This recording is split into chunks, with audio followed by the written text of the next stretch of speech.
All right, so let's look at this example, a simple example. So agent A and B, initial endowments are 2 good 1 for agent A and 3 good 2 for agent B. So there are total 2 good 1, 3 good 2. So the Pareto optimal, the Edgeworth box would be 2 by 3 sort of a square, rectangle. So what about the preferences of these individuals? Let's suppose for simplicity, both agent has a Cobb-Douglas utility function of this form. Well, obviously here, I'm just saying that their utility functional forms are the same, but everybody cares about his or her own consumption. All right, so be careful about it. Well, question is, what is the set of efficient allocations, or what is the contract curve? Well, again, you have to use, because those utility functions do have nice indifference curves, so you have to equate margin rate of substitution of agent A with margin rate of substitution of agent B. All right, well, because the utility functions have the same format, margin rate of substitution is going to be the same functional form. But that doesn't mean that they will cancel each out. So you have to be careful about the notation. So please watch carefully. So the margin rate of substitution is simple. By definition, it's equal to minus marginal utility with respect to good 1, and then marginal utility with respect to good 2. So minus, what is the marginal utility with respect to good 1? It's 1/2 x1 to the power minus 1/2 divided by 1/2 x2 to the power, times x2 to the power 1/2, don't forget that. And then this is x1 to the power 1/2 times x2 to the power minus 1/2. All right, so what happens, this x1 to the power minus 1/2 goes down here. So it basically adds up 1/2, 1/2, 1. So this is going to give me just x1. And this guy goes up and those 1/2s will cancel. And then 1/2s cancel as well. So what remains is minus x2 divided by x1. So be careful, MRSA is minus x2 divided by x1. And MRSB is also minus x2 divided by x1. What the heck is happening? Can I cancel them out? No, be careful. So this is the this is the margin rate of substitution. But if you're talking about margin rate of substitution of agent A, remember, everybody derives utility out of his own consumption. So agent A doesn't care about agent B's consumption. All right? So what does that mean? That means this x2, actually x2A, the consumption of agent A on good 2 and consumption of agent A for good 1. So therefore, when I write this, I actually mean x2A divided by x1A and then x2B divided by x1B. All right, so they actually can be, x2A and x2B, they can be different numbers. So be careful about this. So the only thing that you can basically sort of simplify here, the minus sign. All right, so minus sign on both sides will just cancel out. So that means that's it. Well, is this the contract curve? Well, there's one more step. What is it? Well, here I have 4 unknowns, right? I don't know x1A, I don't know x2A, same for B's. Well, however, I can reduce this to 2 unknowns. How so? Well, remember, Pareto efficiency means the allocations are, in fact, feasible. So I didn't use feasibility yet. So let's use it and incorporate it into this equality. So feasibility is going to imply the following condition.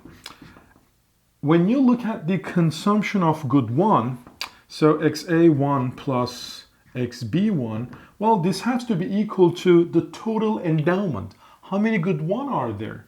Only 2. So therefore, X1A plus X1B must be equal to 2. Well, symmetrically, X2A plus X2B must be equal to the total endowment for good 2, which is 3. So therefore, as I said, I can reduce the number of unknowns to 2. How can I do that? Well, write, for example, x1b as a function of x1a and then plug it here. So symmetrically I can do for good 2. So it's 3 minus x2a. So whenever I see x1b, just write this guy. So that equality basically means x2a divided by x1a equal to x2b, which is 3 minus x2a divided by 2 minus x1a. As simple as this. So remember I said there are infinitely many points. And this is what the so the horizontal axis, I'm sorry, this would look much better because this is 2, this is 3, this is agent A, this is agent B. For example, we always know that this point and this point are Pareto-optimal, right? Agent A gets everything and agent B is getting everything. Obviously, at those points, for example, here, agent A gets nothing. So x1a is 0, x2a is 0. So 0 divided by 0 is undefined. Obviously, MRS A equals MRS B will not hold at those points. But for all the other interior points, this equality must hold. So let's pick, for example, remember this is 2 by 3. So let's say x1a is equal to 1, all right? So if x1a is equal to 1, what should be x2a? Well, it should be x2a divided by 1 equals 3 minus x2a divided by, this is also 1. So that basically means 2x2a equals 3, so x2a is equal to 3 over 2. So it's a 1.5, so somewhere like this. So this is, by the way, a 1. So this is exactly 1 Pareto-optimal allocation.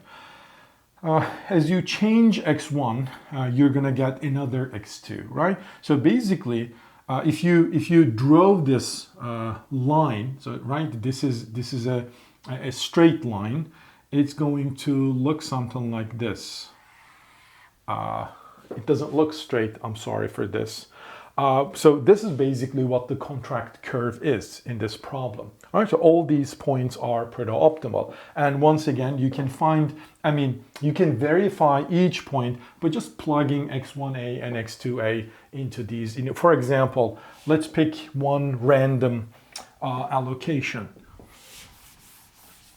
So I'm going to pick randomly x1a is equal to 2, x2a equals 1.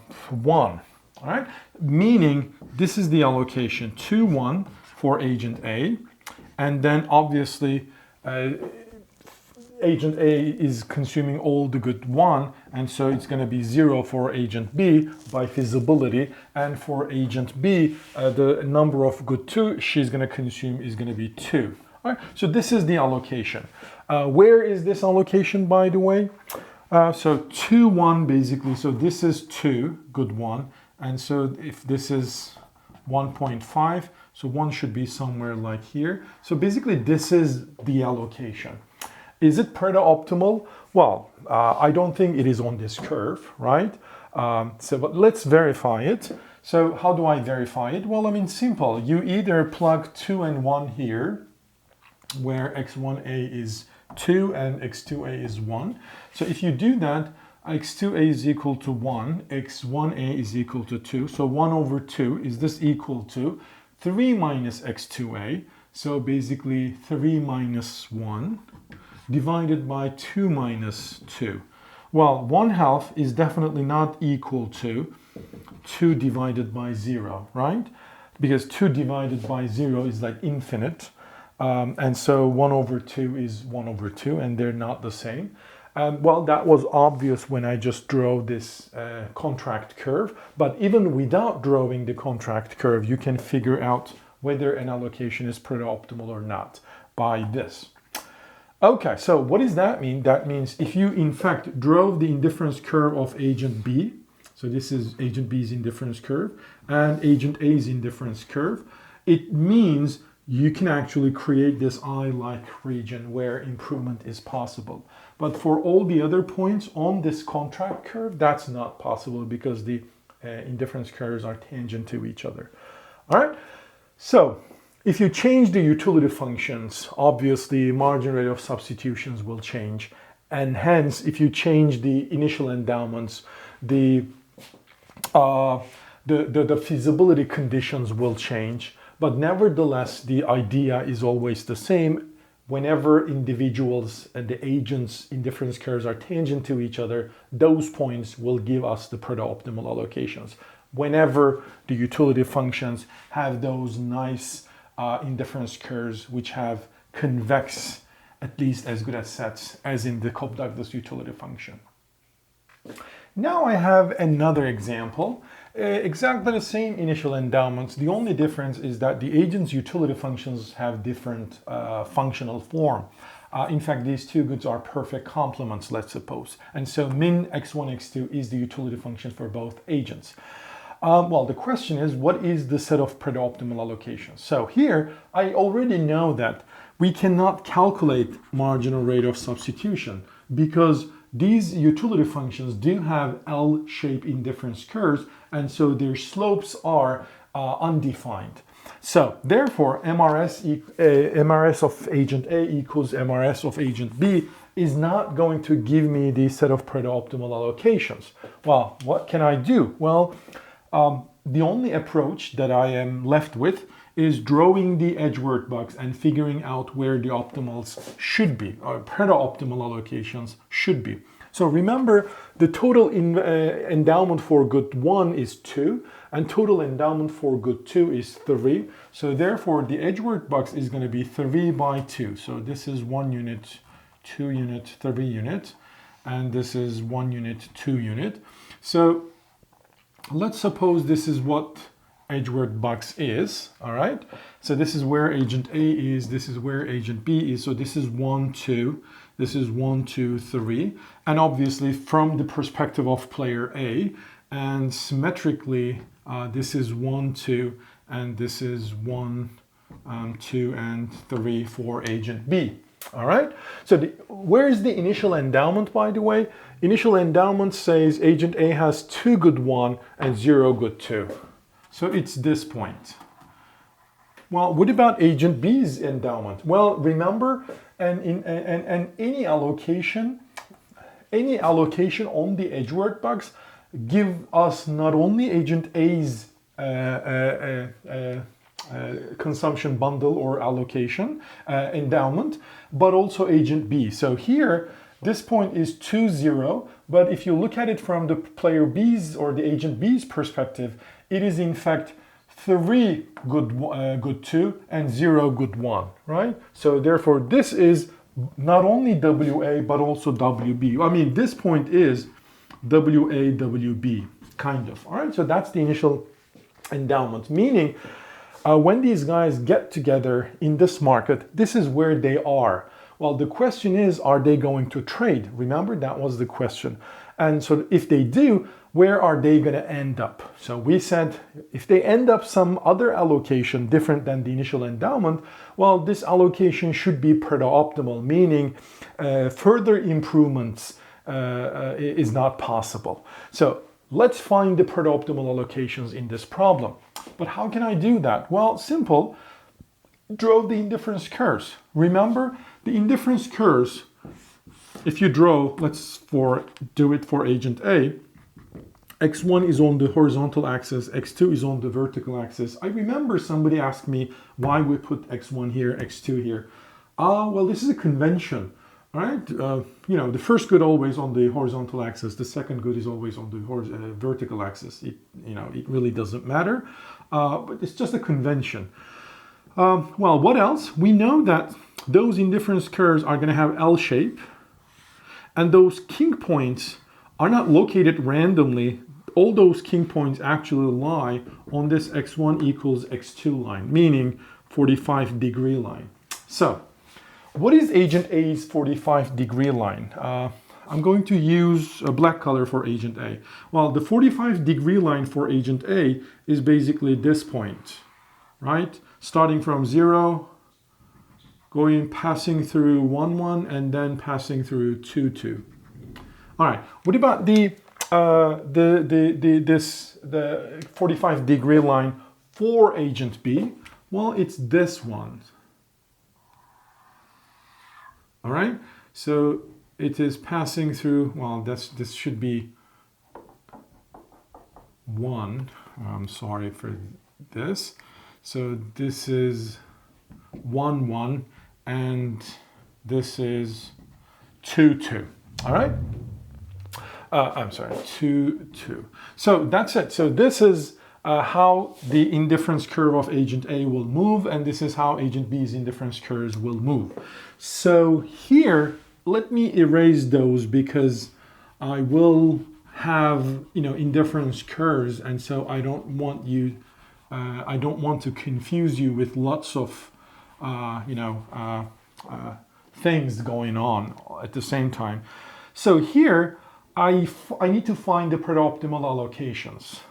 Don't forget, there are usually infinitely many of them, but you should always start picking some random point and see if it is Pareto-optimal, all right? So here there's like 3 regions, region 1, region 2, region 3. So let's pick some point from region 1 and see if it is Pareto-optimal, all right? Well, and then if it is not, well, that's probably give us some hints about where the Pareto-optimal allocations would be or would not be. Well, this is the point. Well, let me put this point in red color. So the question is this point Pareto-optimal, Pareto-efficient? Well, you don't have to calculate the utilities, just draw the indifference curves. That's going to be enough. Well, what is the utility of agent A? If this is the if this is the endowment, if this is the allocation that I'm checking whether it's Pareto-optimal or not. Well, agent A's indifference curves is this guy passing through this red point, right? So this is how much utility he will get. What about agent B? Agent B's indifference curve has to be this one, because remember, she has L-shaped indifference curve, and the king point should always be lying on this 45-degree line. All right? So same for agent A.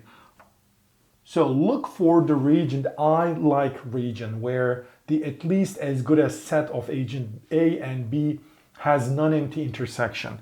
Well, actually, this region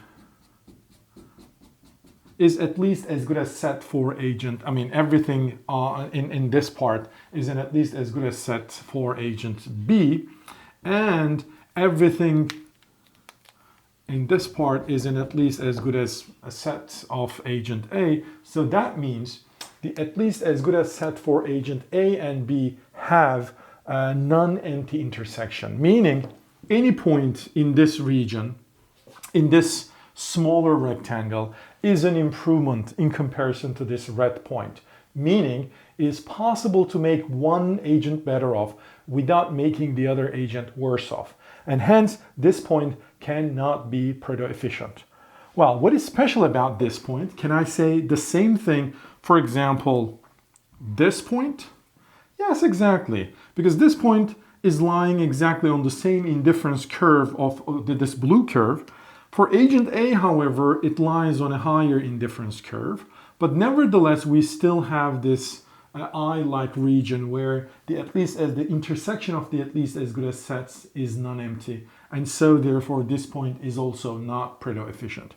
Well, in fact, I can generalize this idea. Any point below the 45-degree line for player 1, so any idea below this or in this triangle cannot be Pareto efficient. All right? Very good. Well, okay, now erasing is going to make it difficult because I have to redraw everything. So now let's go back to the initial scenario. Remember, I said no point in this region can be Pareto efficient. Well, what about points in this region? It's actually sort of the symmetric arguments, but just to make sure, just pick one point. Well, again, it should be red. So let's pick one point, say here. What is the indifference curve of agent B? Well, remember, her indifference curve should pass through this point, but the king point should be on this blue 45-degree line. For agent A, his indifference curve should pass through this point, and his king point should be on this black 45-degree line. So this is the 45-degree line for player one.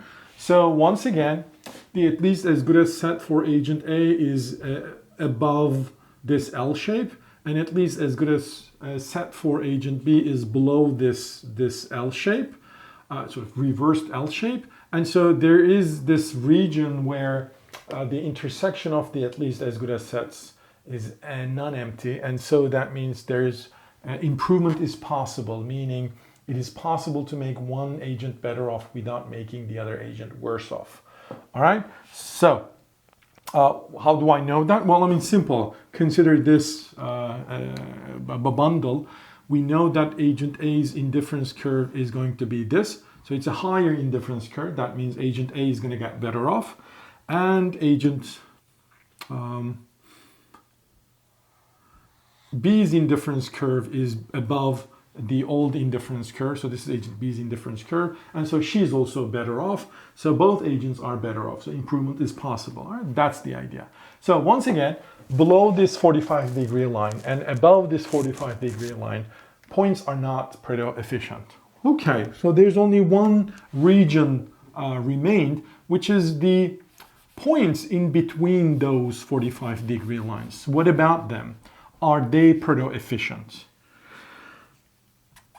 Let's see. So once again, we go back to our original situation. Oops. So let's pick an arbitrary point. Say this one. Is it Pareto optimal? Again, draw the indifference curve of agent A. It must pass through this red point, but the king point must be on this black 45-degree line. What about agent B's indifference curve?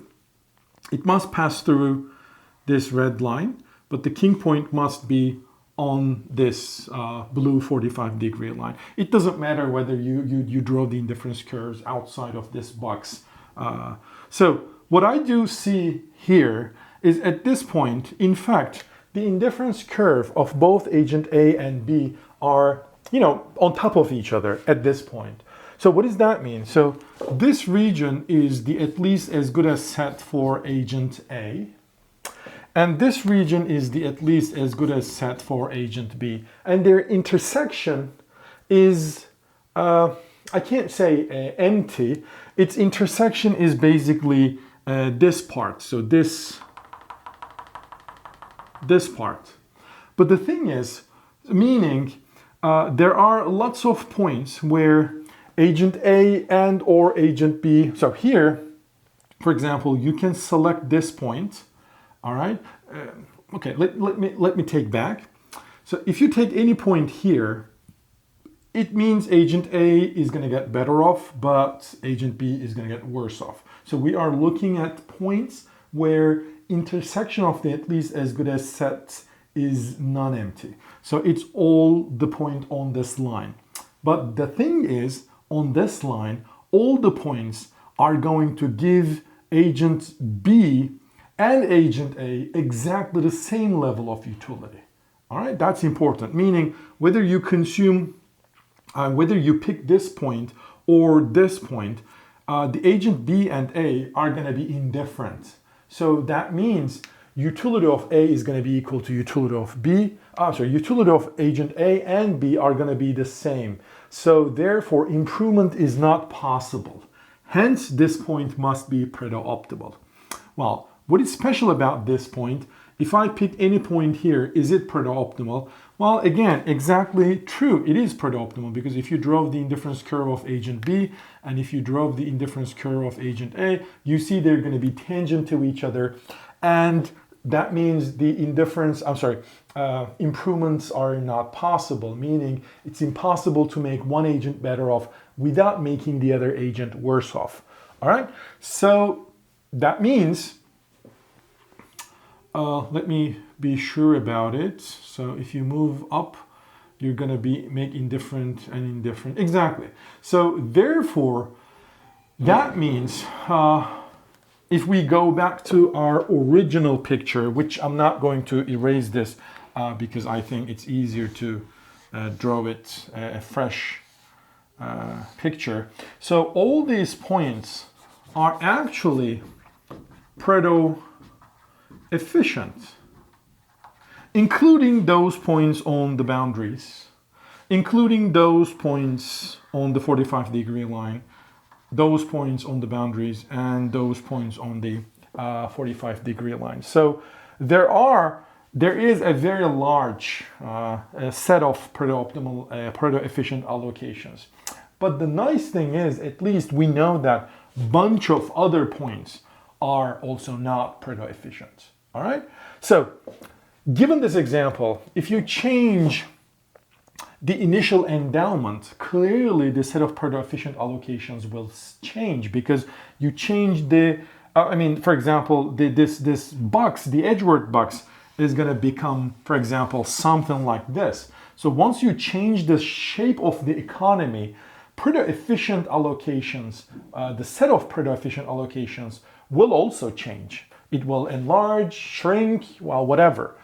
If you change the utility functions, instead of x1, x2, if you say, for example, 2x1, 3x2 for agent 1 and difference for agent B, well, then the set of Pareto optimal allocations will change, right? Automatically should change because you're changing the entire economy and you're changing the individual's preferences.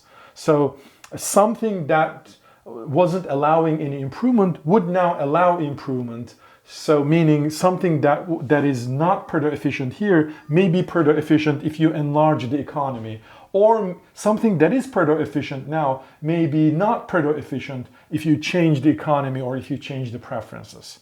But this is exactly the approach you should be using in order to find the set of Pareto optimal allocations when the utility functions are not differentiable, or when the indifference curves are not going to be tangent to each other because the margin rate of substitutions will never be the same.